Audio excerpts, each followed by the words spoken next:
Good evening semester 2 students.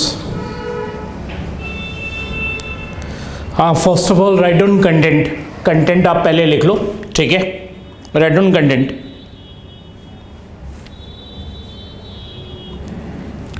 हाँ, first topic है आपकी linear algebra. Put the heading linear algebra, unit number 1 linear algebra.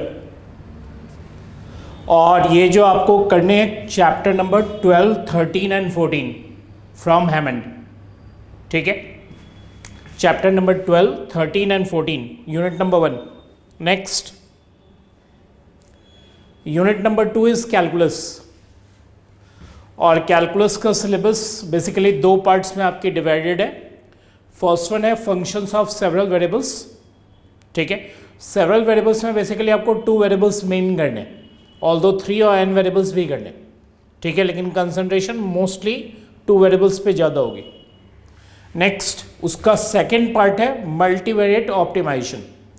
Optimisation आपने semester 1 के अंदर भी कवर किया है, लेकिन सेमेस्टर 2 में जो ऑप्टिमाइजेशन की टॉपिक्स ऑब्वियसली मैक्सिमम मिनिमम ही होगी, कॉनकेव कॉन्वेक्स फंक्शंस ही होंगी, लेकिन वो ऑब्वियसली मोर देन 1 वेरिएबल्स की होगी।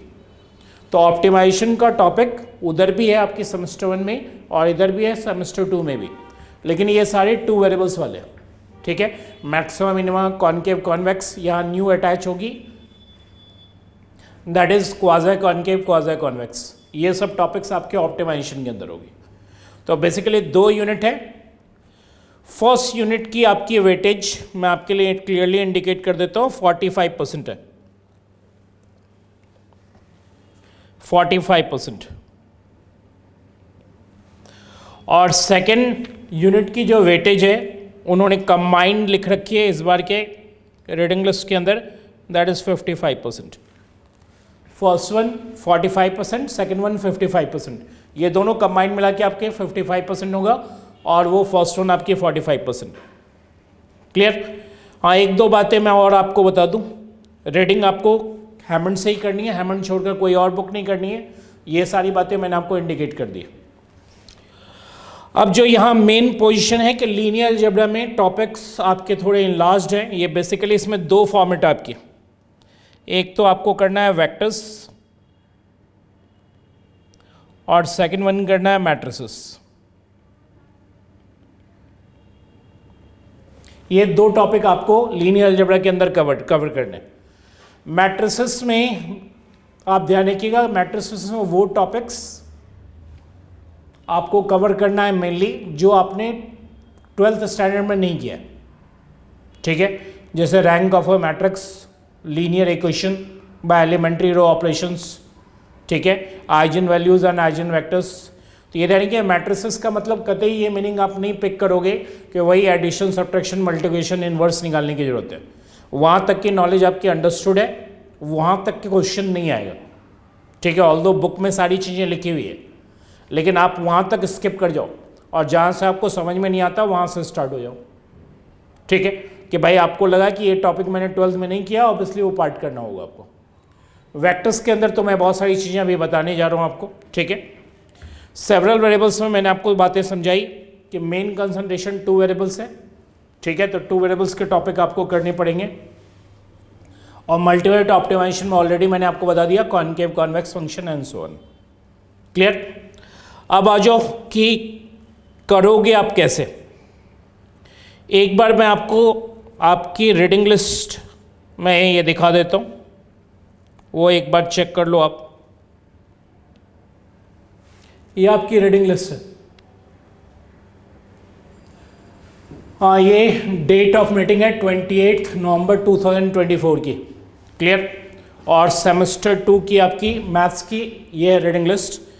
उन्होंने कहा है कोर्स कंटेंट में कोई चेंजेस नहीं है, जो चीज़ों पे डी एम्फेसाइज करनी है वो टॉपिक्स उन्होंने आपको एनलिस्ट कर दिए, ठीक है। कि जैसे डिटरमिनेंट ऑफ ऑर्डर एन पे डी एम्फेसाइज करनी है, ठीक है।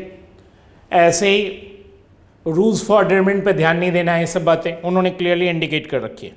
लीनियर रिग्रेशन आपको नहीं करना है, ठीक है। लेबनिज फॉर्मूला उन्होंने स्किप करने के लिए कहा है, ऑल्दो इंटीग्रेशन में आपने लेबनिज किया था, लेकिन यहाँ जो लेबनिज आप करने जा रहे हो वो 2 वेरिएबल्स का है, तो उन्होंने उसको कहा है कि ऐसा ये नहीं करना है, क्लियर? स्पेक्ट्रल थ्योरम ये भी आपको नहीं करना। डी एम्फेसाइज का मतलब ये हुआ कि इस पर एम्फेसिस नहीं है, माइनर सी चीज़ें आपको जानकारी है, रखनी है तो रखनी है, आगे आपको फर्दर कुछ नहीं करना। वेटेज मैंने आपको पहले ही समझाया, कैलकुलस की वेटेज आपकी 55% है। ऑब्वियसली उसमें 2 टॉपिक्स हैं। लीनियर अलजेब्रा की वेटेज आपकी 45%। बाकी सारी नॉलेज आपके पास है, ऑलरेडी हम आपको ये चीज़ें अपडेट कर देंगे, ठीक है? कोई माइनर सा इंफॉर्मेशन वो देख लीजिए। लिखा हुआ है the examination paper will feature questions of diverse complexity level from simple to advance.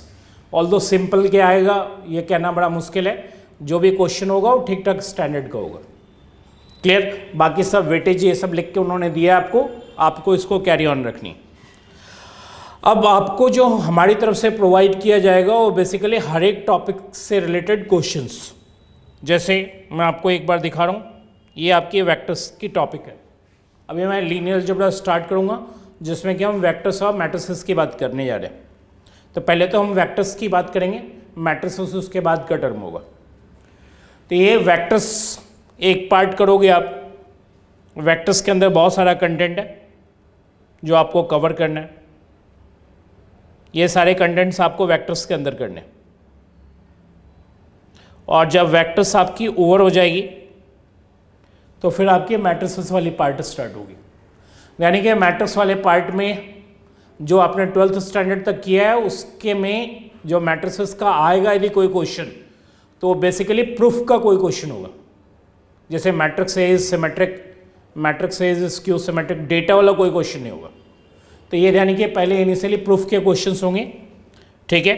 और उसके बाद रैंक के क्वेश्चंस होंगे, उसके बाद लीनियर इक्वेशंस के क्वेश्चंस होंगे, ठीक है? और जो 1-2 साल से टॉपिक एडेड है that is eigen values, eigen vectors, इन सब के टॉपिक्स होंगे। क्लियर? तो ये सारे आपको करने पड़ेंगे। तो स्टार्ट ऑब्वियसली हम लीनियर अलजेब्रा से करेंगे। तो put the heading linear algebra, put करो आप हेडिंग। और आपकी तरफ से कोई क्वेरी है तो आप उसे मुझे बताओ कि कुछ और क्वेरी किसी भी तरह की कोई है तो आप उसे इंडिकेट कर सकते हो, ठीक है? थ्रू चैट, तो वो आप कर लो यदि करना चाहो तो, और नहीं तो मैं लीनियर अलजेब्रा से स्टार्ट करूँ। और बाकी यदि कोई कंटेंट यदि आपने नहीं लिखा है तो वो कंटेंट जो है आप ऑब्वियसली ये आपको स्लाइड्स जब मैं दूंगा ये, तो आप उससे कॉपी कर लेना। तो स्टार्ट करें from linear algebra. So put the heading linear algebra and उसमें टॉपिक है आपकी वेक्टर्स। लिख ली, लीनियर अलजेब्रा में वेक्टर्स से स्टार्ट कर रहे हैं। वेक्टर्स की रफली मैं आपको 5-6 क्लासेस पढ़ाऊंगा, ठीक है? और मैट्रिसेस की भी, जो जनरल मैट्रिसेस है उसकी भी 6, आइजन वैल्यू, आइजन वेक्टर्स छोड़ के, ठीक है? तो स्टार्ट किए वेक्टर्स में। यानी कि लीनियर अलजेब्रा में जो वेक्टर्स की ज़रूरत होती है उसमें माइनर सा कंसेप्ट फिजिक्स का भी होता है। तो वो नॉलेज पहले जो फिजिक्स के अंदर है, ठीक है, और वो कभी कभी इधर अप्लाई होती है। तो कुछ लोग कहते हैं हमने फिजिक्स नहीं पढ़ा, तो ऑब्वियसली मेरी नॉलेज उसकी नहीं है तो मैं चीज़ों को नहीं समझ पाता हूँ। तो पहले मैं 10-15 मिनट्स वो माइनर जो फिजिक्स के अंदर है कंसेप्ट और जिसकी ज़रूरत हमें लीनियर अलजेब्रा में पड़ेगी वो मैं आपको एक्सप्लेन कर देता हूँ। तो स्टार्ट की, देखिए फर्स्ट पॉइंट, देखिए vectors are those quantities, write down, vectors are those quantities. Start होइए वेक्टर्स से। देखिए first point, vectors are those quantities which have magnitude, देखिए which have magnitude and direction. Vectors are those quantities which have magnitude and direction. Put कर लिया आपने। Meaning मैं आपको थोड़ा रुक के बताता हूं। देखिए scalars are those quantities, right on point number 2, scalars are those quantities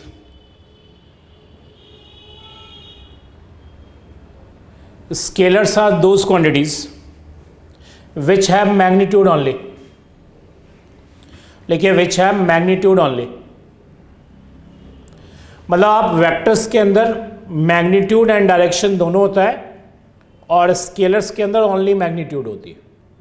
ठीक है, मैं आपको एग्जांपल दे रहा हूं, लेकिन right on point number 3। Point number 3 में लिखिए वेक्टर्स आर रिप्रेजेंटेड बाय, लिखिए vectors are represented by an arrow. Vectors are represented by an arrow, arrow से रिप्रेजेंट करते हैं। लिखिए फॉर एग्जांपल,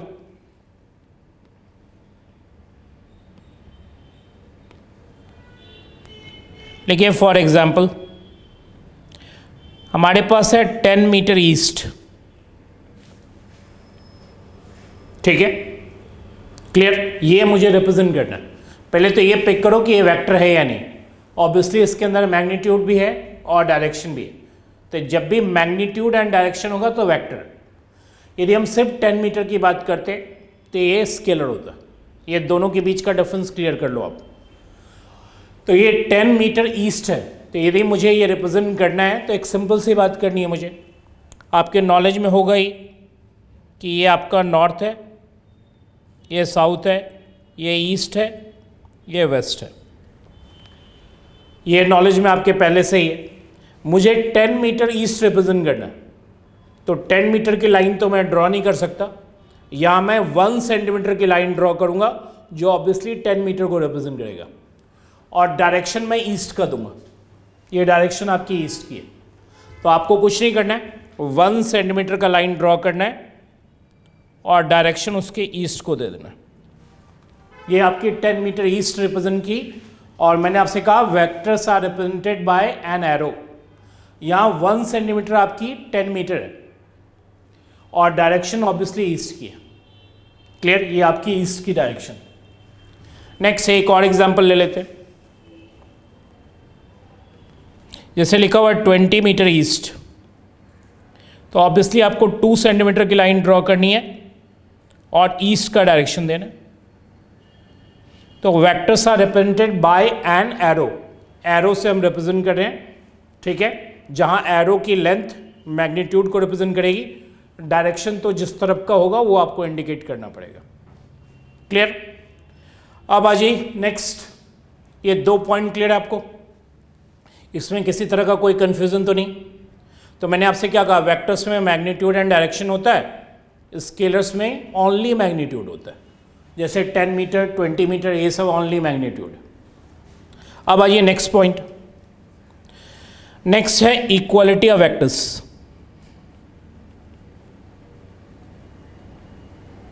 लिखिए put the heading equality of vectors.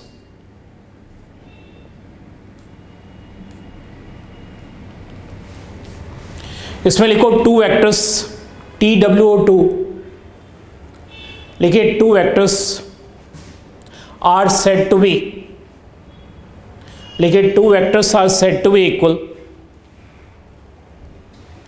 2 vectors are said to be equal. लिखिए if they have same magnitude, if they have same magnitude and direction। लिखिए if they have same magnitude and direction। मैंने कहा आपसे 2 vectors equal तभी होते हैं जब वो सेम मैग्नीट्यूड एंड डायरेक्शन के हो। लिखिए फॉर एग्जांपल,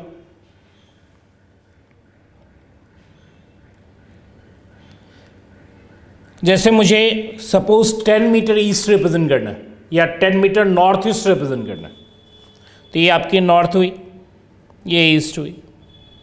सपोज कोई बंदा यहाँ से 10 मीटर नॉर्थ ईस्ट गया, मैं यहाँ क्लियरली लिख रहा हूँ 10 metre north east.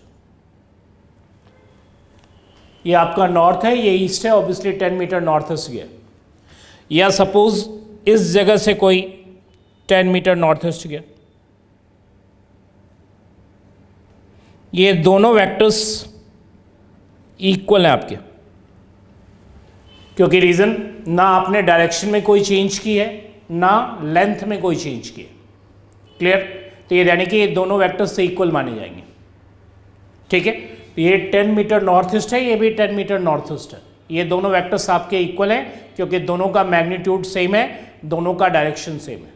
Vectors unequal तभी होगा पहले तो इक्वल की बात की हमने, अब अनइक्वल तभी होगा या तो आप उसका डायरेक्शन चेंज कर दो, या उसका मैग्नीट्यूड चेंज कर दो, या दोनों चेंज कर दो, ठीक है, तभी वेक्टर्स आपके चेंज हो सकते हैं। फिलहाल ये जो दो वेक्टर्स हैं आपके वो इक्वल वेक्टर्स हैं, क्योंकि आपने किसी भी तरह का मैग्नीट्यूड एंड डायरेक्शन में कोई चेंज नहीं किया है। यहाँ एक इंपॉर्टेंट पॉइंट है, एक रिमार्क में लिख लेना,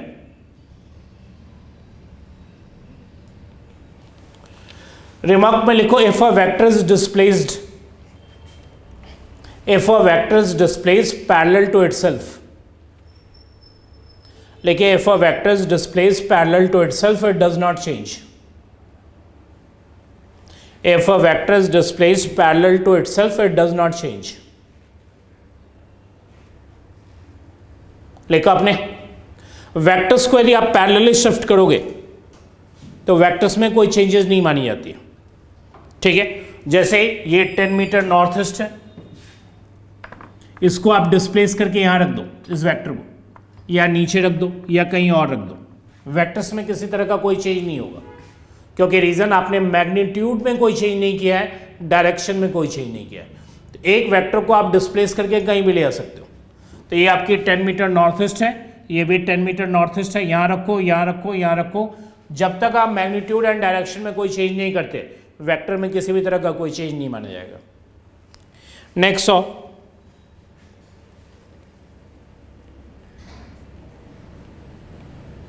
लिखो एंगल बिटवीन द वेक्टर्स,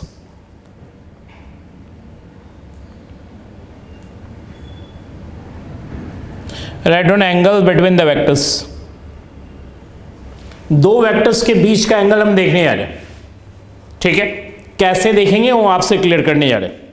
इधर आओ, हमारे पास वेक्टर ये है आपका u और एक वेक्टर है ये v। मुझे इन दोनों वेक्टर्स का के बीच का एंगल निकालना है, ठीक है। सिंपल सी बात, भाई ये दो वेक्टर्स हमें दिया गया है, वेक्टर पे एरो नहीं लगा रहा हूं मैं, क्योंकि हम वेक्टर अलजेब्रा स्टडी नहीं कर रहे हैं, ये वेक्टर हम वो स्टडी कर रहे हैं जिसको कि हम लीनियर अलजेब्रा में यूज करें। मुझे इन दोनों वेक्टर्स के बीच का एंगल निकालना है, ये यानी कि ये वेक्टर का हेड है और ये वेक्टर का टेल है। बी क्लेवर दोस्तों, ये वेक्टर का हेड है, ये वेक्टर का टेल है, ये वेक्टर का हेड है, ये वेक्टर का टेल है। क्लियर। एंगल निकालने का जो तरीका है वो बहुत सिंपल है कि आपका दोनों वेक्टर्स का टेल मैच होना चाहिए। यदि वेक्टर का टेल मैच्ड है तो एंगल आप आसानी से निकाल ले जाओगे। तो आपको कुछ नहीं करना है, वेक्टर u को यहां रख दो। If a vector is displaced parallel to itself it does not change, और v को उठा के ऑब्वियसली इसके टेल के ऊपर रख दो। Got it. लेकिन ध्यान रखिएगा वेक्टर पैरेलली शिफ्ट होना चाहिए, क्योंकि यदि आप पैरेलली शिफ्ट नहीं करते तो ये यानी कि आप मैग्नीट्यूड या डायरेक्शन में किसी एक को चेंज कर दोगे। तो यहाँ से उठाना है और यहाँ रखना है इसको। तो हमने इस वेक्टर को पिक किया और यहाँ आके पुटअप कर दिया। क्लियर। जैसे ही दोनों का टेल मैच होगा वैसे ही आपको एंगल मिल जाएगा। ये आपकी एंगल हुई थीटा, और इस थीटा की एक खासियत होती है कि इसकी वैल्यू 0 to 180 डिग्री होती है। दोनों वेक्टर्स का टेल मैच करना है और एंगल मेजर कर लेना है। ऑल्दो एंगल का फॉर्मूला ये सब है, लेकिन अभी मैं उसमें नहीं जा रहा हूँ, ठीक है। अभी टेल मैच कराना है, वेक्टर्स का एंगल मिल जाएगा आपको। क्लियर। दोनों वेक्टर्स का टेल मैचिंग करनी है और एंगल मेजर करनी है। ध्यान रखना है वेक्टर डिस्प्लेस जब करे तो वो पैरेलली शिफ्ट होना चाहिए, मैग्नीट्यूड और डायरेक्शन में उसका कोई चेंज नहीं हो। Got it. क्योंकि उस केस में वेक्टर में चेंज आ जाएगी। तो मैंने आपको अभी तक जो समझाया वो है एक इक्वालिटी ऑफ वेक्टर्स और एक समझाया angle between the vectors.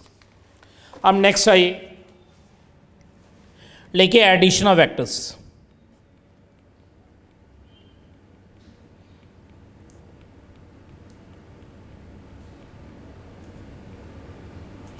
Addition of vectors का एक इंपॉर्टेंट कंसेप्ट है जो बार बार यूज होता है लीनियर अलजेब्रा के अंदर, ठीक है। तो यहां दो लॉज होते हैं जो आपने यदि कभी फिजिक्स पढ़ी होगी तो आपको थोड़ा सा पता होगा, और हमें रिक्वायरमेंट भी माइनर ही है, मेजर रिक्वायरमेंट नहीं है। एक लॉ है ट्रायंगल लॉ और दूसरा लॉ है parallelogram law. Triangle law is called head to tail method, head to tail method, और parallelogram law is called tail to tail method, tail to tail. जैसा name suggest कर रहा है वो बहुत ही क्लियर है कि भाई एक वेक्टर का हेड तो दूसरे वेक्टर का टेल होना चाहिए ट्रायंगल लॉ लगाने के लिए, और पैरेललोग्राम लॉ लगाने के लिए दोनों वेक्टर्स का टेल मैच होना चाहिए। एक माइनर सी बात का ध्यान रखना है, बाकी ऐसा कोई प्रॉब्लम नहीं। अब मैं आपको दे रहा हूं, ये हमारा वेक्टर u है और ये हमारा वेक्टर v है। मुझे इन दोनों वेक्टर्स को ऐड करना है, तो हमारे पास दो लॉ हैं, या तो आप ट्रायंगल लॉ लगा लो या पैरेललोग्राम लॉ लगा लो। मैं आपको दोनों लॉ लगा के देख रहा हूं। यहां आ जाओ। सबसे पहले हम बात करें ट्रायंगल लॉ की। ट्रायंगल लॉ कहती है हेड टू टेल, मतलब एक वेक्टर का हेड होगा तो दूसरे वेक्टर का टेल होगा। ठीक है, तो कुछ नहीं करना, आपको उठा के इसके नीचे रख देना है। ठीक है, तो u आप सबसे पहले यहां रख दो। फिर से मैं आपसे कहूंगा if a vector is displaced parallel to itself it does not change. u उठा के आपने यहां रख दिया। अब रही बात v उठा के ऑब्वियसली कहां रखोगे, इसके टेल के ऊपर या हेड के ऊपर। तो मेथड कहती है हेड टू टेल, इसका मतलब u का हेड यूज करोगे तो v का टेल यूज करना, that's why it is called head to tail. तो v उठा के इसके हेड के ऊपर रख दो आप ऐसे, गॉट इट। तो यहां रख दो v उठा के, ये आपकी u हुई, ये v हुई। अब इन दोनों को ज्वाइन कर लो। जैसे आप इनिशियल और फाइनल ज्वाइन करोगे, भाई u के हेड पे v का टेल रख दिया, और रीजन मैं बार बार आपसे स्टेट कर ही रहा हूं, if a vector is displaced parallel to itself it does not change.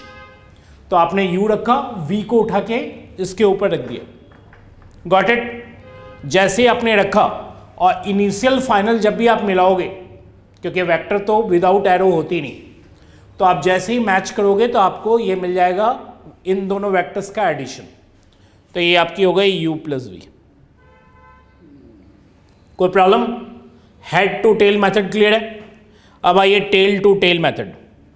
Bye u आपका ये,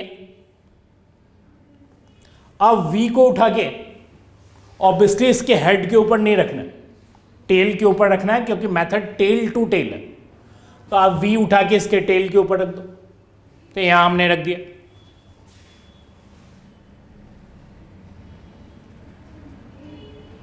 ये आपकी v हो गई, क्लियर। दोनों टेल मैच कर गया। नेम लिखा हुआ है पैरेललोग्राम लॉ, इसका मतलब पैरेललोग्राम आपको फॉर्म करनी है, तो आप पैरेललोग्राम फॉर्म करो।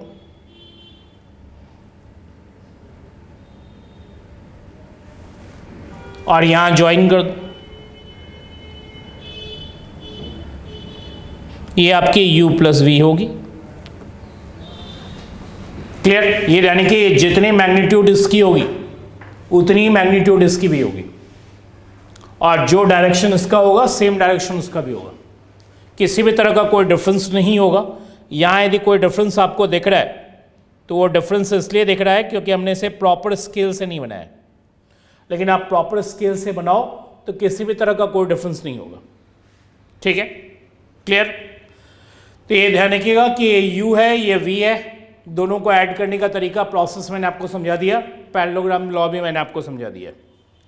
अब आ जाइए नेक्स्ट, एडिशन ऑफ वेक्टर्स के बाद जो कंसेप्ट रिक्वायर्ड है उसकी बात करें। तो इतने कंसेप्ट जो आपने फिजिक्स के अंदर थे और जिसकी जरूरत लीनियर अलजेब्रा में होगी आपको, वो मैंने आपको एक्सप्लेन कर दिया। इसके अलावा ऐसा कोई मेजर कंसेप्ट नहीं है जो फिजिक्स के अंदर यूज हो और आपके लीनियर अलजेब्रा में ऐसा यूज हो। कोई ऐसा कोई पॉइंट होगा तो किसी क्वेश्चन में भी देखेंगे, लेकिन हाँ ये माइनर कंसेप्ट है जिसके रिक्वायरमेंट आपको आपके नॉलेज में होनी चाहिए। ये सारे कंसेप्ट फिजिक्स के हैं, ठीक है। अब आपकी लीनियर अलजेब्रा यहाँ से स्टार्ट होती है। चलिए स्टार्ट करें linear algebra. Proper linear algebra आपकी स्टार्ट होती है R1 से। लिखिए R1, ये R आप रियल नंबर्स के लिए रिप्रेजेंट किया जाता है, ठीक है। डबल डंडे का मतलब रियल नंबर। यदि आप सिंपल R लिखते हो तो आपको साइड में लिखना होगा where R denote the real number. ये 2 डंडे वाला R लिखोगे तो वो कन्फर्मली रियल नंबर ही है, रियल नंबर छोड़कर कुछ भी नहीं। देखिए R1 बेसिकली R को रिप्रेजेंट करता है, और ये आपकी रियल लाइन हुई। ये जो लाइन आप पहले से ड्रॉ करते आए हो वो बेसिकली R1 है आपकी। क्लियर? आप नीचे लिखना चाहो तो लिख लो R1 रिप्रेजेंट्स, लिखिए R1 represents a real line. लिखिए R1 represents a real line. Clear? और इस पे यदि कोई पॉइंट होगा तो ऑब्वियसली सिंगल नंबर रिप्रेजेंट करेगा, जैसे 0 1 2 3 एंड सो ऑन। आपको मालूम है रियल नंबर पे, रियल लाइन पे कैसे पॉइंट्स प्लॉट की जाती है। अब आ जाइए नेक्स्ट। Next is R2। देखिए R2 means R cross R। देखिए R2 means R cross R, ठीक है। इसके जो पॉइंट्स हैं इधर आइए जरा। पहले तो मैं आपको समझाऊं R2, पहले 1 मिनट रुक के आप यहां करेंगे। यहां एक रियल लाइन ये होगी आपकी एक्स एक्सिस, और दूसरी होगी वाई एक्सिस। R2 मतलब 2 dimensional plane. R2 means 2 dimensional plane. Clear? मैं आपको एक बात सिंपल समझाता हूं R क्रॉस R का क्या मतलब है। जैसे मैंने आपको कभी आपने 11th या 12th स्टैंडर्ड में जो पढ़ा होगा वो मैं एक बार रिकॉल करवा देता हूँ आपको। मान लीजिए सेट ए है आपके पास जिसमें मेंबर्स हैं 1 2 3, और सेट बी है आपके पास जिसमें मेंबर्स हैं 5 6। तो मुझे बताइए ए क्रॉस बी में कौन होगा। तो आपने पढ़ा होगा ए क्रॉस बी में जो मेंबर्स आएंगे वो आएंगे 1,5, नेक्स्ट 1,6, नेक्स्ट क्या होगा 2,5, नेक्स्ट क्या होगा 2,6, नेक्स्ट 3,5 3,6। मतलब आपके मेंबर्स ऐसे होंगे। एक दो मैं आपको लिख के दिखाता हूँ। 1,5, 1,6, 2,5, 2,6, 3,5, 3,6 ऐसे लिखे जाएंगे। वैसे ही आपको R क्रॉस R करना है। तो आपको मालूम है इस R पे कितने, ऑब्वियसली इनफाइनाइट पॉइंट्स हैं। इस R पे कितने, ऑब्वियसली इनफाइनाइट पॉइंट्स। क्लियर? यदि आप R क्रॉस R करोगे इस प्लेन पे जितने भी पॉइंट्स हैं सारे कवर्ड हो जाएंगे आपको, ठीक है। ऐसे नहीं लिख सकते आप जैसे हमने लिख के दिया है। तो उसको लिखने का तरीका क्या है, ये मैंने आपको सिर्फ नॉलेज के लिए बताया कि भाई ये ऐसे समझो कि ऐसे चीजें होती है, ठीक है। तो R क्रॉस R में कौन होगा, मैं इसे रिमूव कर देता हूं जो साइड में मैंने आपको समझाया।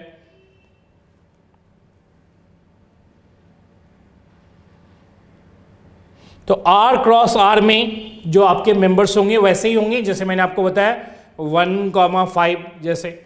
तो इसके अंदर जो मेंबर्स होंगे वो होंगे A1, A2 such that A1, A2 belongs to real number. by A1, A2, clear? ये आपकी A1 है, A2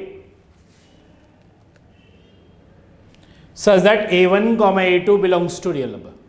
और वैसे ज्योमेट्रिकली R2 मीन्स ये प्लेन XY प्लेन। मैं यहां लिख देता हूं R2 रिप्रेजेंट्स, लिख ली a set of, लिखिए a set of ordered pairs, ordered pairs of numbers in a plane. देखिए R2 represents a set of ordered pair of numbers in a plane. लिखा आपने, R2 represents a set of ordered pair of numbers in a plane. मतलब एक plane पे जितने ordered pair of numbers है, ठीक है, ऑर्डर्ड इसलिए क्योंकि reason 2,3 can't be written as 3,2 भाई उसकी ऑर्डरिंग कंफर्म है भाई, एक एक्स एक्सिस का पॉइंट होगा एक वाई एक्सिस का पॉइंट होगा, that's why it is ordered. तो एक प्लेन के ऊपर जितने भी पॉइंट्स हैं, सेट ऑफ पॉइंट्स, वो ऑब्वियसली R2 के मेंबर्स होंगे. क्लियर, समझ में आ गई बात. Next concept of, next concept है आपकी R3. लिखो R3, R क्रॉस R. 3 बार R आपको मल्टीप्लाई करनी है, ठीक है. ये R आप सिंपल भी R लिख सकते हो, ये ध्यान रखिएगा. तो साइड में लिख देना where R denote the real number. वैसे आपको कोई ये जरूरी नहीं कि यही सिंबल लिखना है. अब यहाँ आओ, यहाँ पॉइंट्स क्या क्या होंगे, A1, A2, A3. ऑब्वियसली यहाँ 3 R हैं आपके, तो एक रियल लाइन एक्स एक्सेस होगी, एक रियल लाइन वाई एक्सेस होगी और एक रियल लाइन जेड एक्सेस होगी, ठीक है. लेकिन A1, A2, A3 belongs to R. Simple R लिख दो, कोई दिक्कत नहीं, ठीक है. तो ये यानी कि 3 डायमेंशनल प्लेन पे जितने भी पॉइंट्स होते हैं वो R3 के मेंबर्स होते हैं. इसी को यदि हम एक्सटेंड करें तो आप लिखो Rn, R cross R n times. यानी कि ज्योमेट्री सिर्फ 3 डायमेंशन तक ही होती है, फर्दर कोई ज्योमेट्री नहीं होती. क्लियर. लेकिन कंसेप्ट इसके बाद भी कैरी ऑन होता है. आप कहोगे कैरी ऑन का मतलब, मैं आपको मीनिंग बता देता हूँ.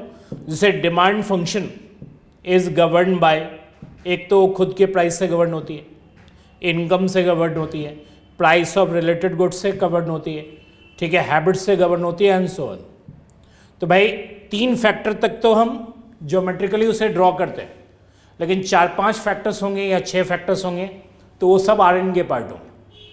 क्लियर. ये यानी कि आप जो इकोनॉमिक्स पढ़ते हो वो R1 पे पढ़ते हो कि एक फैक्टर चेंज होगा, बाकी सारे कांस्टेंट होंगे, जिसे हम कहते हैं सेट्रस पैरेबस कंडीशन. लेकिन एक्चुअल सिचुएशन में सारे फैक्टर्स चेंज होते हैं. इसका मतलब डिमांड फंक्शन जब आप Rn पे पढ़ोगे तो वो आपकी एक्चुअल डिमांड फंक्शन होगी, ठीक है, कि एक साथ सारे फैक्टर्स चेंज हो रहे हो. तो ये यानी कि लीनियर अलजेब्रा का ऑब्जेक्टिव भी यही है कि आप इसे यूज़ करो हायर इकोनॉमिक्स को पढ़ने के लिए. ये यानी कि Rn बेसिकली आपको सारे फैक्टर्स स्कैटर करके लेके चलेगा और उसका इम्पैक्ट क्वांटिटी डिमांडेड पे क्या होगी, इसके लिए लीनियर अलजेब्रा यूज़ की जाती है. ऑल्दो हम बिल्कुल स्टार्टिंग वाले फेज में, ठीक है. क्लियर कि Rn मतलब जितने भी फैक्टर्स n हैं वो आपको कवर करने हैं.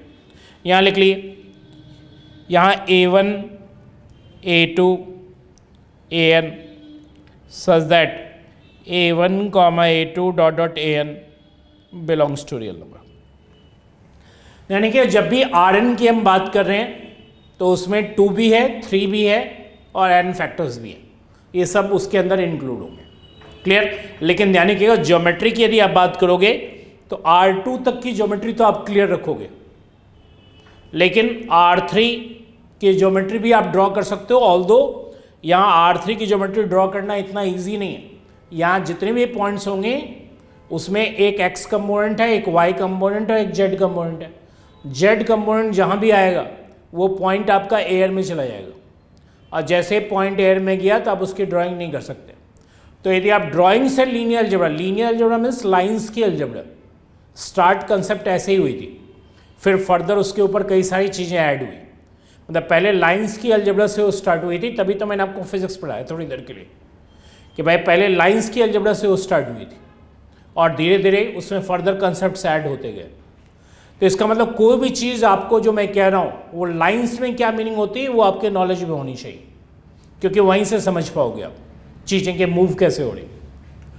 अब यहाँ जैसे R2 में तो मैं ज्योमेट्री ड्रॉ कर सकता हूँ आपके लिए, आप कहोगे R3 में ड्रॉ करो, तो ऑब्वियसली मैं ड्रॉ नहीं कर सकता कि मेरी ड्राइंग इतनी अच्छी नहीं है।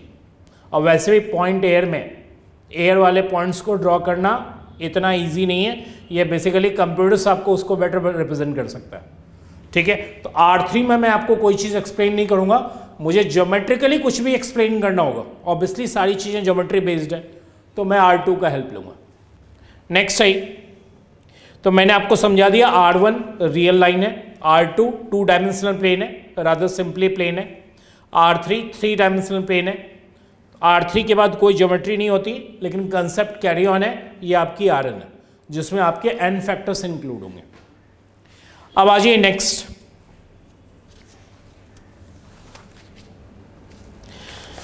बात मैंने आपसे क्लियरली कहा कि जो भी एक्सप्लेन करने जा रहा हूँ ज्योमेट्रिकली, क्योंकि लीनियर अलजेब्रा मतलब लाइंस की अलजेब्रा, तो ज्योमेट्रिकली जो भी एक्सप्लेन करूँगा मैं आपको वो ऑब्वियसली R2 में एक्सप्लेन करूँगा।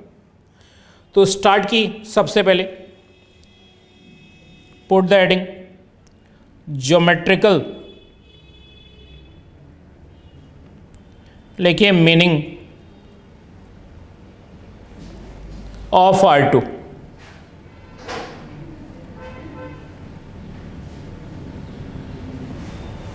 लिखिए ज्योमेट्रिकल मीनिंग ऑफ R2। इसमें कुछ पॉइंट्स मैं आपको लिखवा रहा हूं, ऑल्दो पॉइंट्स माइनर है, लेकिन क्वेश्चन करते समय या समझ के लिए वो मेजर है।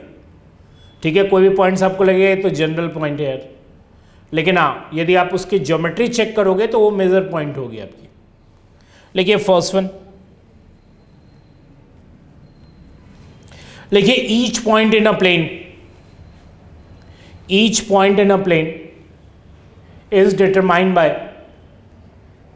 write down each point in a plane is determined by, each point in a plane is determined by ordered pair of numbers। देखिए each point in a plane is determined by ordered pair of numbers। इधर देखो जरा, ये आपकी plane है, यहाँ यदि कोई पॉइंट है, यानी कि कंसेप्ट मैं R2 में जरूर बता रहा हूँ, but it will also hold for R3 and Rn। Clear, R2 के लिए होल्ड करेगा और R3 के लिए भी होल्ड करेगा, और Rn तो ज्योमेट्री हो ही नहीं सकती है, 3 ऑनवर्ड कोई ज्योमेट्री होती नहीं। तो ये आपकी पॉइंट है कि ये ऑर्डर्ड पेयर ऑफ नंबर्स को रिप्रेजेंट करेगा। आपके नॉलेज में है ही, आपने कोऑर्डिनेट ज्योमेट्री पढ़ी रखा है, ये आपकी A है और ये B है, ऑब्वियसली ये पॉइंट आपकी A, B होगी। ये आज के डेट में कितनी सिंपल बात है कि कोई भी पॉइंट यदि प्लेन के ऊपर है तो ऑर्डर्ड पेयर ऑफ नंबर्स को रिप्रेजेंट करता है, लेकिन पहले के टाइम में ये इतनी बात सिंपल नहीं थी। ठीक है, क्लियर। पहले जो भी ज्योमेट्री थी वो यूक्लिड की ज्योमेट्री थी। यूक्लिड आपको ही मालूम है कि सारी ज्योमेट्री जो आपने पढ़ी है 6th, 7th, 8th स्टैंडर्ड में, वो यूक्लिड की ज्योमेट्री, और उस ज्योमेट्री कभी भी इजी नहीं रही। ठीक है, उसमें आपने सिमेट्री पढ़ा होगा, कॉन्ग्रुएंस पढ़ा होगा, और उसके proof very very very tough. Clear, इतनी इजीली आपको समझ में नहीं आएगी। उस ज्योमेट्री को एक बंदे ने चेंज किया, उस बंदे का नेम था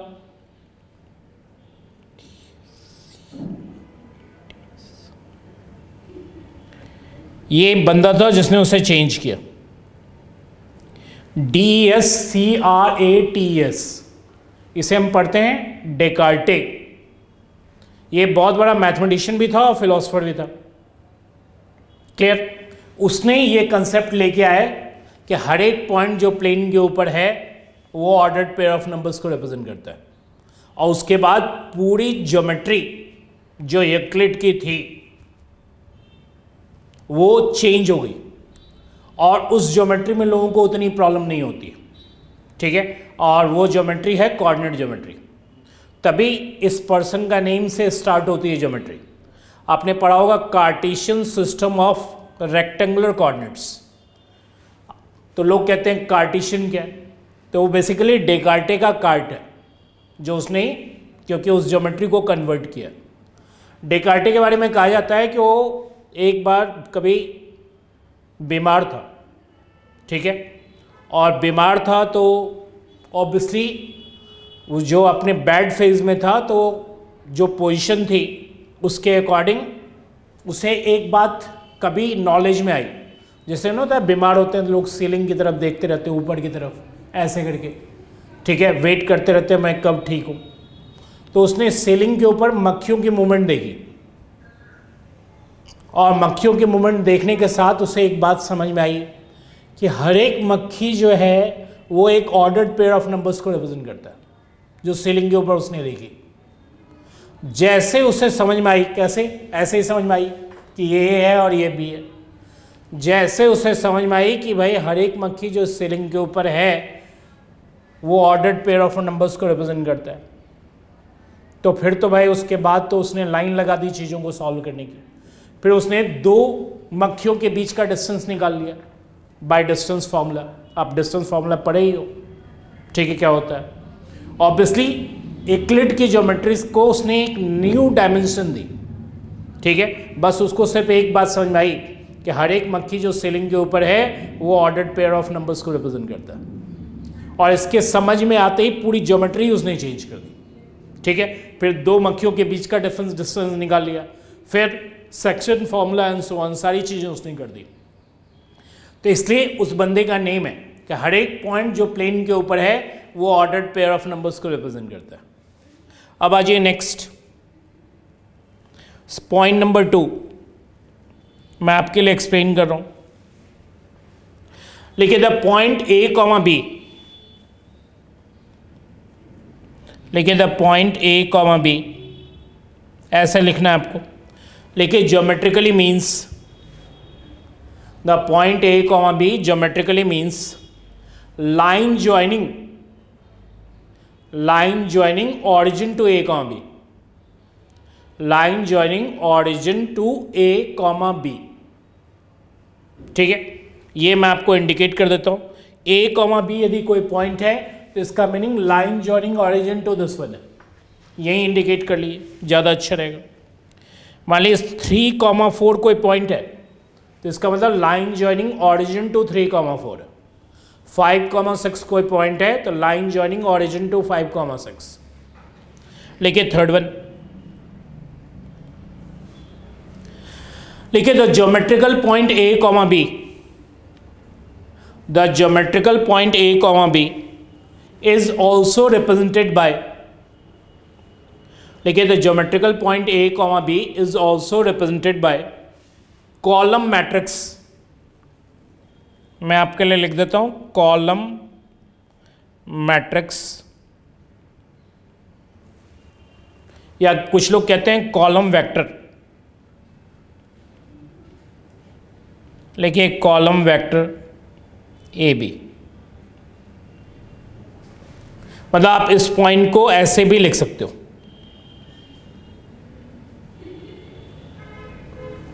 तो एक बार मैं फिर से रिपीट कर रहा हूं, 3 बातें मैंने आपको समझाई भाई। एक तो हर एक पॉइंट जो प्लेन के ऊपर है वो ऑर्डर्ड पेयर ऑफ नंबर्स को रिप्रेजेंट करता है given by Descartes. Next, point A comma B का सीधा मीनिंग है ज्योमेट्री के टर्म्स में line joining origin to that point. Clear. Next, इस ए कॉमा बी को आप कॉलम मैट्रिक्स में भी लिख सकते हैं, कुछ लोग रो मैट्रिक्स में भी लिखते हैं, ठीक है। ये बुक टू बुक वेरी करती है, लेकिन आपकी बुक कॉलम मैट्रिक्स में ज़्यादा फॉलो करती है, इसलिए कॉलम मैट्रिक्स मैंने लिख दिया। और रही बात हम उसे कॉलम वेक्टर क्यों कहते हैं, तो वो आज मैंने आपको बता दिया कि कोई भी पॉइंट जो है आपके पास प्लेन के ऊपर या 3 डायमेंशनल प्लेन में या कहीं भी, वो line joining origin to that point, तो obviously line joining origin to that point है, इसका मतलब ये वेक्टर है। That's why column matrix is also called column vector. कुछ लोग कॉलम मैट्रिक्स को कॉलम वेक्टर भी कहते हैं। अब कहते हैं क्यों कह रहे हैं, तो मीनिंग मैंने आपको समझाई, ये ऑरिजिन टू दिस वन है, ठीक है, जिसने आपने मैट्रिक्स फॉर्म दिया है। That's why column is also called column vector, क्योंकि ये वेक्टर है, ठीक है, और उसे आप मैट्रिक्स फॉर्म में लिख रहे हो। Obviously column matrix is also called column vector. आप चाहो तो इसे रो मैट्रिक्स में भी लिख सकते हो, that's why row matrix is also called row vector. अब ये 3 पॉइंट मैंने आपको समझाई, R2 के लिए समझाई, it will also hold for R3 and it will also hold for Rn। Next आ जी, लिखिए एडिशन ऑफ वेक्टर्स।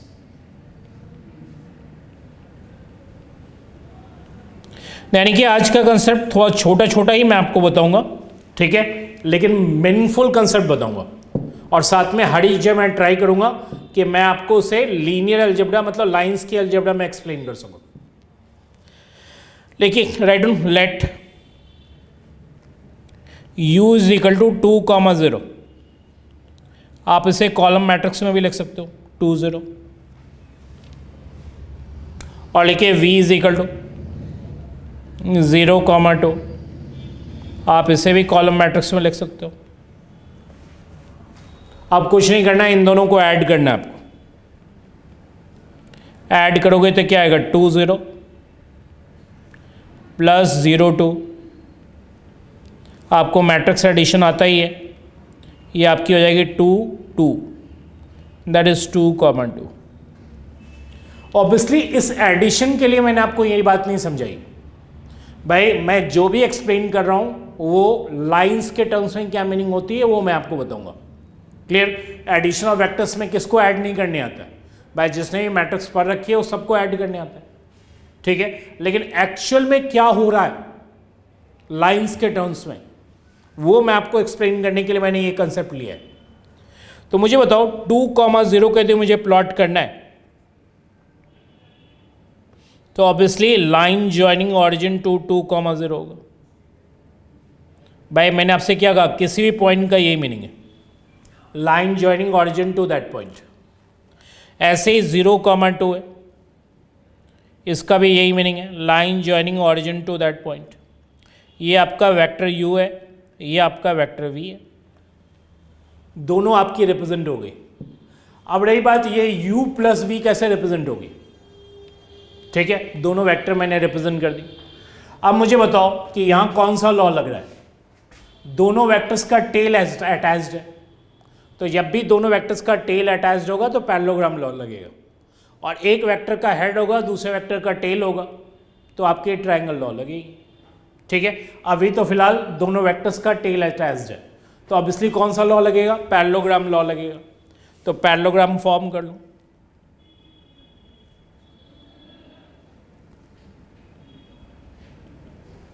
ऑब्वियसली ये जो वेक्टर है आपकी, ये u प्लस v है और कोऑर्डिनेट के टर्म्स में 2,2 है। कोई प्रॉब्लम? क्लियर ना? तो जो भी बातें मैंने आपको यहां समझाई, मुझे समझाना ये ना कि ये समझाना, ये तो आपके नॉलेज में पहले से ही कि एडिशन ऑफ वेक्टर्स कैसे होती है, मैंने आपको बताया उसका ज्योमेट्रिकल मीनिंग ये है। क्लियर? क्योंकि ये कंसेप्ट आगे कैरी ऑन होगी तो वहां मुझे नहीं समझाना पड़े, तो मैं आपको पहले ही समझा रहा हूं। अब आ जाइए नेक्स्ट, ज्योमेट्रिकल मीनिंग क्लियर है? आपने यहां तक लिख लिया। अब आ जाइए नेक्स्ट, लिखिए लेंथ ऑफ अ वेक्टर।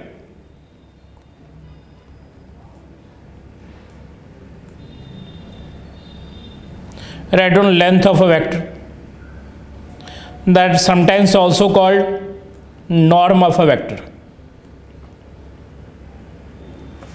लिखिए length of a vector sometimes also called norm of a vector. Better है कि मैं आपको एग्जाम्पल दूं, एग्जाम्पल के थ्रू ज़्यादा क्लियर करेंगे। लिखिए वी है, suppose we have u is equal to 3,4। Simple सा एग्जाम्पल। ऑब्वियसली R2 का एग्जाम्पल ज़्यादा ले रहा हूं मैं आपके लिए, क्योंकि हम उसे ज्योमेट्रिकली एक्सप्लेन कर सकते हैं, ठीक है। R3 मैंने आपसे पहले ही कहा कि R3 इतना इजीली ड्रॉ नहीं होती, तो U आपकी 3,4 है, तो उसको पहले आप रिप्रेजेंट करो, लाइन ज्वाइनिंग ऑरिजिन टू 3,4। अब आपसे ये पूछा जाए इसकी लेंथ कितनी होगी, तो लेंथ निकालने के लिए आपको भी नॉलेज में होगा, पाइथागोरस थ्योरम लगेगा। ये आपकी 3 हो गई, ये 4 हो गई। पाइथागोरस थ्योरम से आप लेंथ इजीली निकाल सकते हो, तो लिखो length of u। Length of you ऐसे रिप्रेजेंट किया जाता है। यदि किसी भी चीज़ में दो डंडा लगा हुआ हो तो ये बेसिकली लेंथ को रिप्रेजेंट करता है, और सिंगल डंडा लगा हुआ हो तो बेसिकली उसके अंदर जो क्वांटिटी है वो स्केलर है। वेक्टर होगा तो दो डंडे के साथ लेंथ लिखी जाएगी। ये एक सिंबल है, ध्यान रखिएगा। क्या होगा? Under root 3 square plus 4 square, obviously 5 होगी। ठीक है, लेंथ मैंने निकाल दी आपकी। यहां एक सिंपल सी बात रखो याद, जो मैं आपसे अभी थोड़ी देर पहले कह रहा था। ये ऐसा कुछ लिखा हुआ है तो इसके अंदर वाला क्वांटिटी जो होगी वो स्केलर होगी। That's why it is also called modulus of a real number. यहां लिखो modulus of a real number. Modulus of a real number होगी, और ऐसा कुछ लिखा हुआ है इसके अंदर वाला पार्ट। तो यहाँ यदि कोई टर्म है तो ये रियल नंबर का मॉडुलस, और यहाँ यदि कोई टर्म है तो लेंथ ऑफ अ वेक्टर। इसे लिखो length of a vector. Length of a vector को या नॉर्म ऑफ अ वेक्टर को एक ही बात।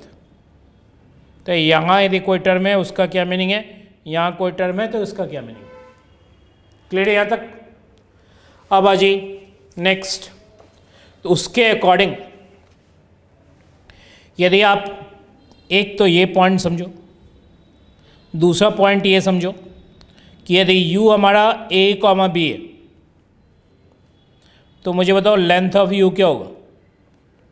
Under root a square plus b square. Clear? और यदि 3 डायमेंशन में होगा तो u आपकी होगी a comma b comma c। ठीक है, 3 डायमेंशन के अंदर। तो लेंथ ऑफ u क्या होगी? Under root a square plus b square plus c square. ऐसे ही n डायमेंशन में होगी तो क्या होगी? क्लियर भाई? वो कंपोनेंट आपको अटैच करते हुए चलिए। नेक्स्ट आइए, नेक्स्ट है unit vector.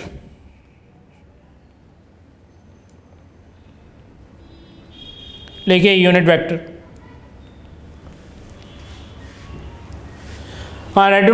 having magnitude 1, having magnitude 1 and direction same as given vector, having magnitude 1 and direction same as given vector।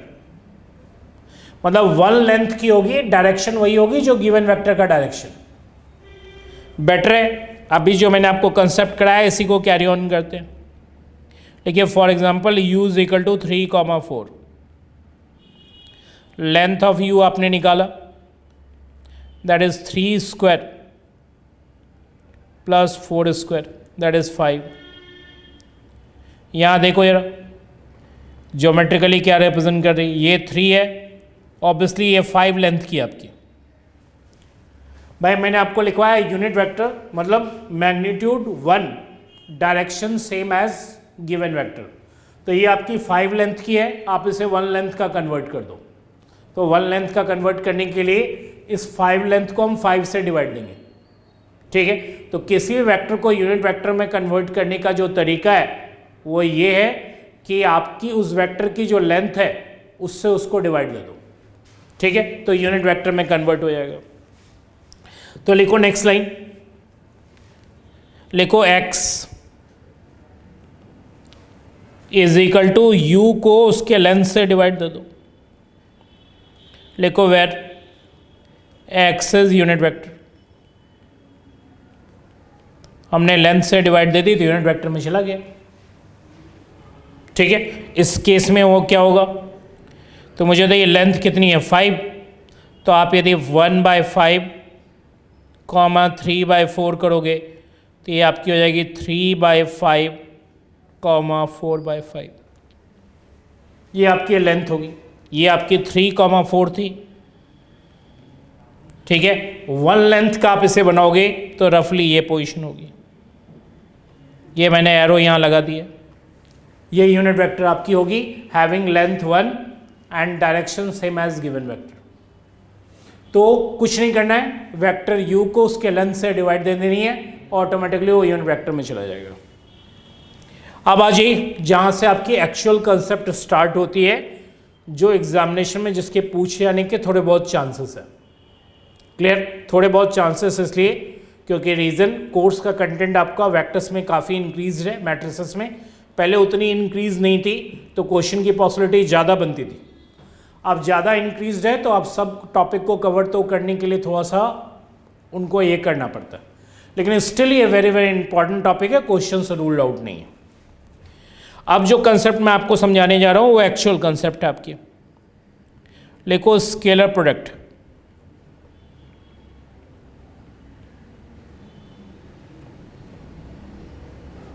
या कुछ लोग कहते हैं dot product, sometimes also called inner product.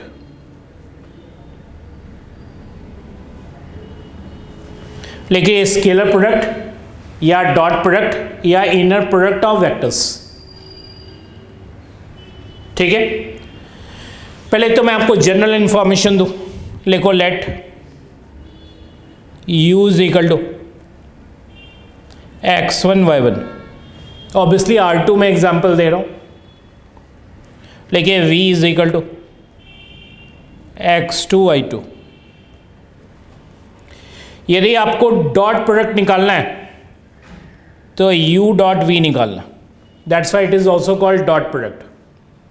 अब रही बात स्केलर प्रोडक्ट क्यों कहते हैं कि जो रिजल्ट निकलती है वो स्केलर में निकलती है, ठीक है। उसमें वेक्टर का कोई डायरेक्शन नहीं होता, मतलब जो भी होगा उससे मैग्नीट्यूड के टर्म्स में होगी, उसमें डायरेक्शन नाम की कोई चीज़ नहीं होगी। आपको मालूम है इस u के अंदर क्या है, लेंथ भी है और मैग्नीट्यूड भी है, क्योंकि x1 y1 का मतलब होता है line joining origin to that point. तो ये बेसिकली वेक्टर है, ये भी वेक्टर है। अब रिजल्ट जो निकलेगा वो वेक्टर नहीं होगा, सिर्फ स्केलर होगा। तो u डॉट v निकालने का तरीका बहुत सिंपल है। फर्स्ट कंपोनेंट को फर्स्ट से मल्टीप्लाई, सेकंड कंपोनेंट को सेकंड से मल्टीप्लाई, थर्ड होगा तो थर्ड को थर्ड से, nth होगा तो nth को nth से, और मल्टीप्लाई करके ऐड कर देना। तो मुझे तो क्या आएगा, x1 x2 plus y1 y2। First को फर्स्ट से, सेकंड को सेकंड से, थर्ड को थर्ड से, nth को nth से। अब ये जो रिजल्ट निकल के आ रही है आपकी, वो एक रियल नंबर होगी, रादर स्केलर होगी। That's why we call it scalar product. आप एग्जाम्पल लिख लो, लिखो u इज इक्वल टू 1, 2। मैंने आपसे पहले कहा ये वेक्टर है, line joining origin to that point. ये सपोज आपकी 5, 6 है, तो मैं बताइए u डॉट v क्या होगी, 1 इंटू 5 प्लस 6 इंटू 2, ऑब्वियसली 17। इस 17 के अंदर ओनली मैग्नीट्यूड है, किसी भी तरह का कोई डायरेक्शन नहीं है। That's why we call it scalar product. Clear? अब आ जाइए नेक्स्ट, इसकी प्रॉपर्टीज वेरी वेरी इंपॉर्टेंट है। लेकिन properties of scalar product, right down properties of scalar product.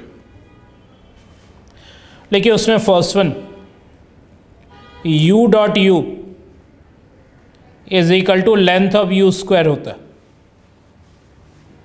u dot u किसके इक्वल होता है, length of u whole square के।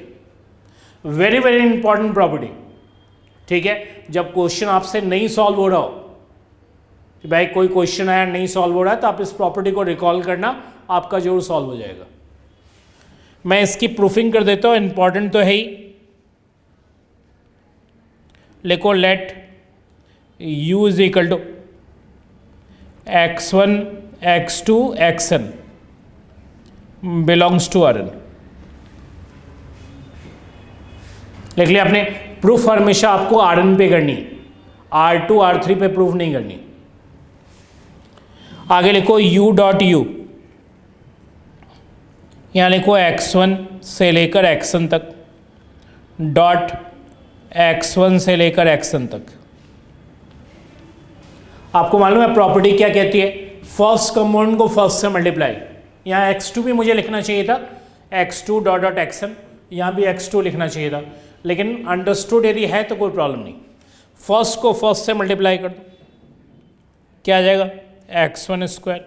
सेकेंड को सेकेंड से मल्टीप्लाई कर दो, nth को nth से मल्टीप्लाई कर दो, हो गया, ये आपके पास रिजल्ट आ गई।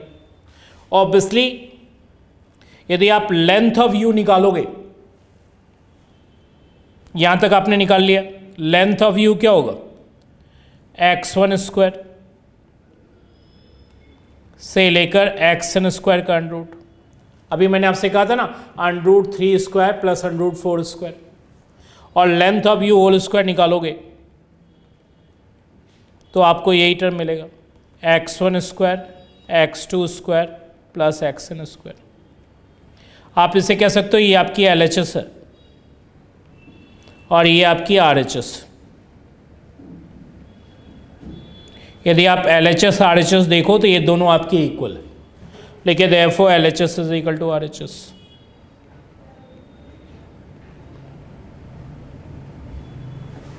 क्लियर? कोई प्रॉब्लम? मैंने कहा कि क्वेश्चन में बहुत ज़्यादा यूज होता है। यहाँ एक दो बातें रिमार्क में लिख लो। लिखो length of you whole square हमेशा ग्रेटर देन इक्वल टू 0 होती है, और यदि आपकी लेंथ ऑफ यू स्क्वायर कभी 0 हो जाए, इसका मतलब लेंथ ऑफ यू आपकी 0 है। भाई length of you whole square हमेशा ग्रेटर देन इक्वल टू 0 होगी, क्योंकि ये जो टर्म है आपकी वो हमेशा ग्रेटर देन इक्वल टू 0 ही होगी, ठीक है, क्योंकि स्क्वायर कभी भी नेगेटिव नहीं होता।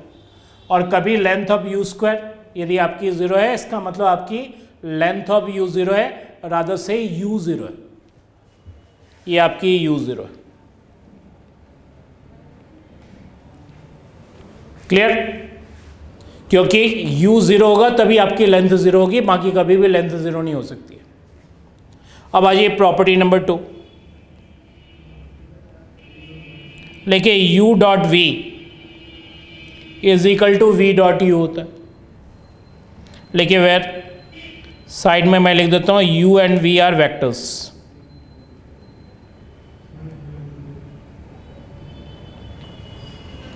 u डॉट वी वही होगा जो v डॉट यू होगा, राइट ऑन प्रूफ। लेकिन we have u is equal to x1 x2 xn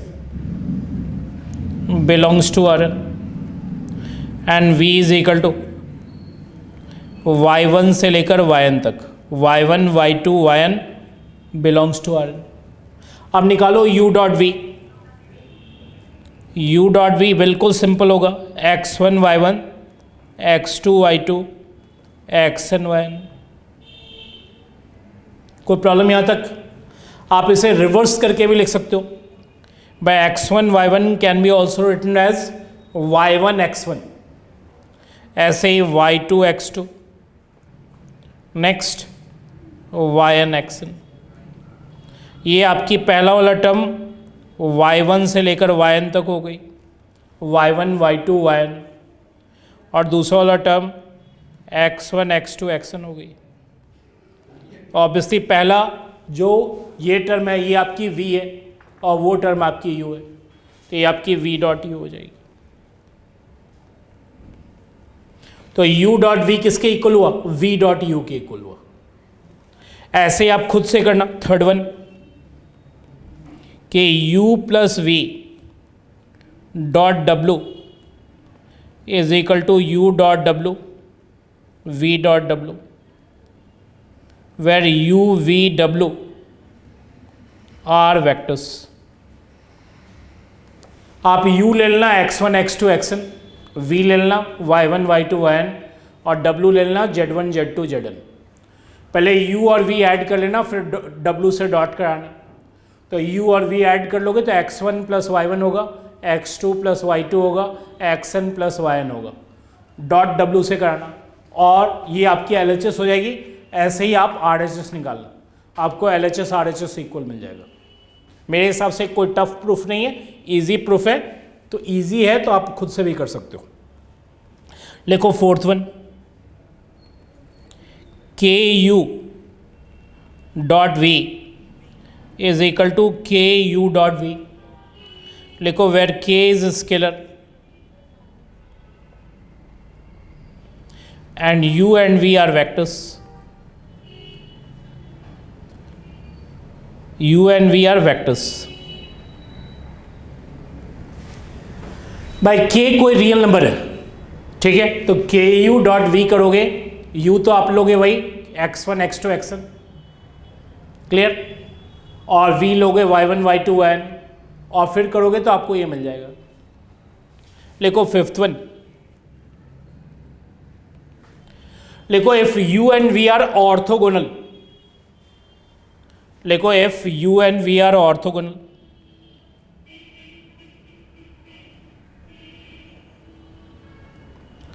orthogonal का मतलब होता है परपेंडिकुलर, ब्रैकेट में लिख लो परपेंडिकुलर, लिखो then u dot we is equal to 0। ये मैं आपके लिए प्रूफ कर देता हूं, अगेन इंपॉर्टेंट प्रॉपर्टी।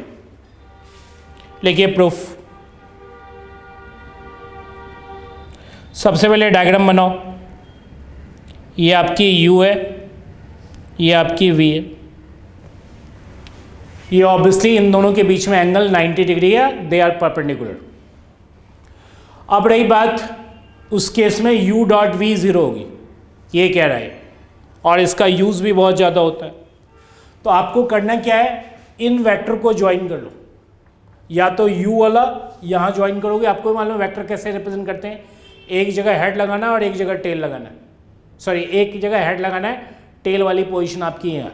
तो या तो आप ज्वाइनिंग ऐसे करोगे या ज्वाइनिंग ऐसे करोगे, कोई एक पोजीशन ज्वाइन कर लो, मैंने आपके लिए ऐसे ज्वाइन कर दिया। वेक्टर विदाउट एरो नहीं होता, एरो लगा देना, ठीक है, और इस वेक्टर को नेम दे दो x, क्लियर। पहले ये x निकालोगे आप, तो आपको मालूम है कि जैसे मैंने डायग्राम बनाया है उसमें ट्राइंगल लॉ लगेगी, क्योंकि u के हेड पे x का टेल है, क्लियर। तो ये आपकी हो गई u प्लस एक्स, किसके इक्वल होगा, ऑब्वियसली इस v के इक्वल होगा। भाई वेक्टर u के हेड पे v का टेल है, ठीक है, तो यहां से आपने स्टार्ट की, यहां तक आए, उसके बाद v ने आपको यहां, सॉरी x ने आपको यहां तक पहुंचा दिया। तो आप इन दोनों को ऐड करने का मतलब हो गया कि रिजल्टेंट आपकी है, ठीक है। तो इसका मतलब u प्लस एक्स किसके इक्वल है, इस v के इक्वल है, बाय ट्राइंगल लॉ। तो लिखो बाय ट्राइंगल लॉ,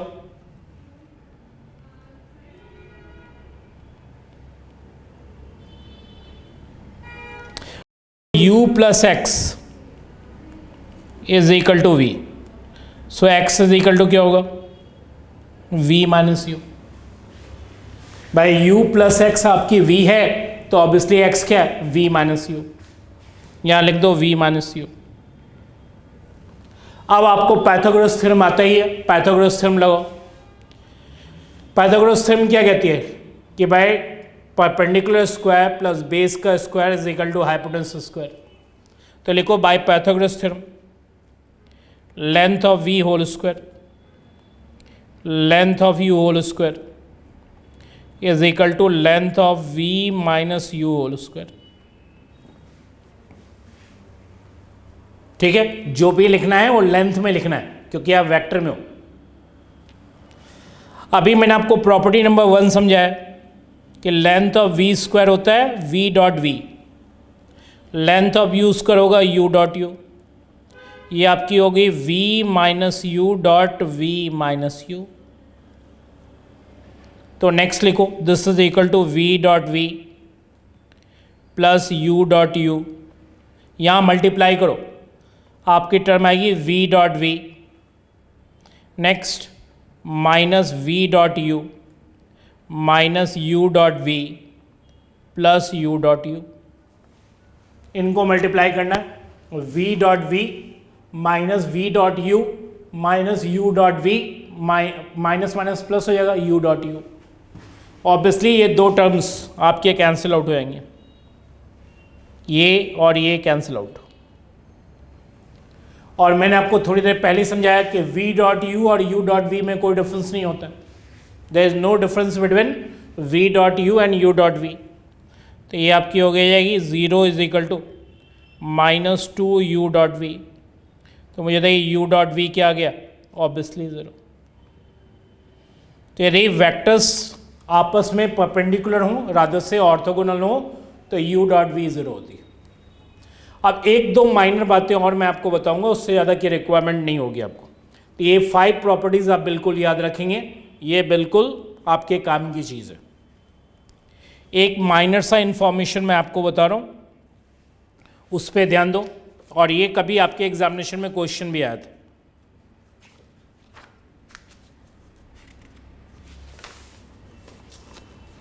हाँ राइट, लिखो टू प्रूव के यू, आपको मैंने पहले समझाया कि दो डंडा मतलब length of a vector is equal to modulus of k length of u. Obviously एक डंडे का मतलब modulus of a real number, side में लिखा हुआ भी होगा, लिखो वेयर के इज स्केलर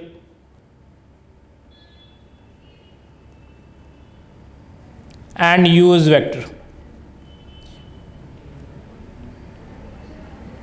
ऐसा लिखा हुआ होगा।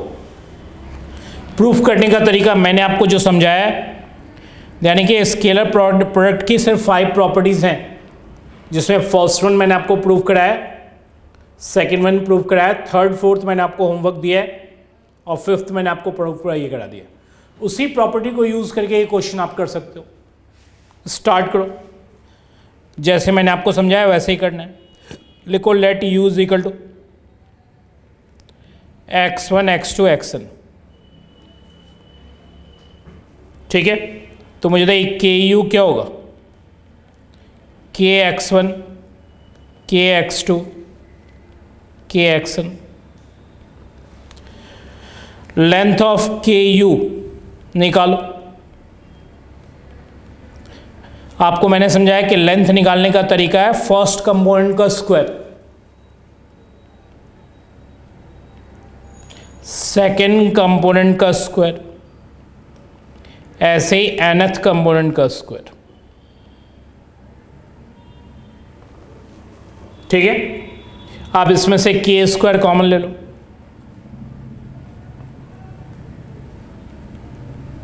तो ये आपकी हो जाएगी x1 स्क्वायर से स्टार्ट xn स्क्वायर तक।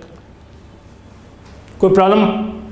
अब रही बात नेक्स्ट कि भाई under root of k square क्या होता है, तो ये यानी कि under root of k square होता है मॉडुलस ऑफ के, नॉट के, ठीक है। आपने पहले सेमेस्टर के अंदर पढ़ा होगा कि under root of x square is modulus of x, so under root of k square is modulus of k. और यहाँ लिखो x1 स्क्वायर से स्टार्ट xn स्क्वायर तक। ये आपके नॉलेज में है ही कि ये आपकी लेंथ ऑफ यू होती है। तो जो प्रूफ करना था वो मैंने आपके लिए प्रूफ कर दिया। मैंने आपसे प्रूफ करवाना था के यू का length is equal to modulus of k length of u. Obviously k u का length is equal to modulus of k into length of u. ये सारे आपके प्रूफ हो गए, ठीक है। तो आज जो मैंने आपको बेसिक बातें समझाई है वो ये जिसको आपको समझना है, ठीक है। क्लियर? ऑल्दो एक दो क्वेश्चन ही मैंने आपको एग्जामिनेशन पॉइंट ऑफ व्यू से रेलिवेंट बताया है, बाकी जो बैकग्राउंड था वो बताया कि बैकग्राउंड कैसे चलती है, ठीक है। तो ये आप कर सकते हो, इसमें कहीं कोई प्रॉब्लम नहीं। क्लियर? आज के लिए यहीं तक।